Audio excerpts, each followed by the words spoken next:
তো আজকে হচ্ছে আমি একটুখানি বাড়িতে কেউ নেই, মানে হচ্ছে আমার শাশুড়ি গেছে ননদকে আনতে, ফার্স্ট টাইম গেছে ওর বাড়িতে, আর মেয়েও গেছে, আমি আগের ব্লগে দিয়েই দিয়েছি। আর আমি একটুখানি রেডি হয়েছি, আর রেডি হয়েছে এই কারণে আমি কিছু রিলস বানাবো, আর একটু বাইরেও যা আছে, কিন্তু মেনলি হচ্ছে রেডি হয়েছে এই কারণে যে আমি রিলস বানাবো। তো আমাকে কেমন লাগছে লাল শাড়ি পরে? লাল কালার আমার ভীষণ ফেভারিট, অনেক অনেক পছন্দের শাড়ি লাল আমার। দেখো, এরকম সেম শাড়ি আমি একটা হচ্ছে স্কিন কালারে যেটা হয় সেটা আমার আছে, সেম সেম, মানে এই শাড়িগুলো আমার এত ভালো লাগে, মিলিয়ে আমার সফট শাড়িগুলো ভীষণ পছন্দ হয়। তো এরকম সেম কালারে আছে, আমি ভিডিও পোস্ট করেছি। তো সবথেকে বড় কথা, আজকে আমাকে কেমন লাগছে সেটা বলো।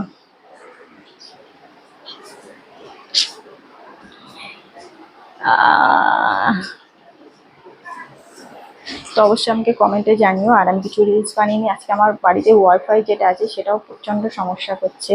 আর আমি রিলস বানাচ্ছি এই কারণে, রিসেন্টলি আমি হচ্ছে ইনস্টাগ্রামে মানে ক্যাজুয়ালি ভিডিও ছাড়তাম। তো ওখানে ছাড়তে ছাড়তে আমার কিছু ভিডিও এত ভাইরাল হয়ে গেছে, 1 মিলিয়ন, তারপরে 2 লাখ, মানে 50,000 এরকমভাবে যাচ্ছে। তো আমি ভাবলাম দেখি একটুখানি বানিয়ে দেখি, যদি কোনোদিন কপাল খোলে আর কি। তো এই জন্যই হচ্ছে বানানো। আর আমাকে অবশ্যই কমেন্ট করে জানিও আমার রেড শাড়িতে কেমন লাগছে।